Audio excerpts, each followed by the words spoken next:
இக்ர ஓதுவீராக. பிஸ்மி ரப்பி கல்லதி ஹலக். படைத்த இறைவனுடைய திருநாமத்தை கொண்டு. அல்லமல் இன்சான மேல மனிதனுக்கு அவன் அறியாதவற்றையெல்லாம் கற்றுக் கொடுத்தான். ஆம், கற்பது, கல்வியை தேடுவது ஒவ்வொரு முஸ்லிமின் மீது கடமையாகும் என்று நபி ஸல்லல்லாஹு அலைஹி வஸல்லம் அவர்கள் கூறினார்கள். கல்வியை தேடும் வழியில் ஒருவன் நடந்தால் அவனுக்கு அல்லாஹ் சொர்க்கத்திற்கு செல்லும் வழியாக அதை ஆக்குகின்றான். தேடுங்கள், பிறருக்கு பலனளிக்கும் கல்வியை தேடுங்கள். தேடாதீர்கள், அறிஞர்களை மட்டம் தட்டவோ, அறிவற்றவர்களிடம் பெருமை அடிக்கவோ, மக்களின் கவனத்தை தன் பக்கம் ஈர்க்கவோ. கல்வியை ஒருவன் தேடினால் அவனை அல்லாஹ் நரகில் நுழையச் செய்வான் என்று நபி ஸல்லல்லாஹு அலைஹி வஸல்லம் அவர்கள் கூறினார்கள். பிரார்த்தியுங்கள்.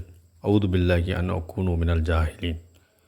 இறைவா, அறிவினர்களில் ஒருவனாக ஆகிவிடாமல் பாதுகாப்பு தேடுகிறேன். ரப்பி ஜித்னி இல்மா.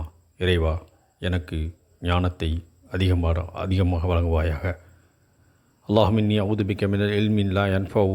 யா அல்லாஹ், பயனில்லாத கல்வியை விட்டும், வமின் கல்பின் லா யக்ஷவு, இரையச்சம் இல்லாத இதயத்தை விட்டும், வமின் நஃப்ஸின் லா தஷ்ஃபவு, போதுமாக்கி கொள்ளாத உள்ளத்தை விட்டும், வமின் தாவத்தின் லா யுஸ்தஜாபு லஹா, ஏற்கப்படாத பிரார்த்தனையை விட்டும் உன்னிடம் பாதுகாவல் தேடுகிறேன் என்று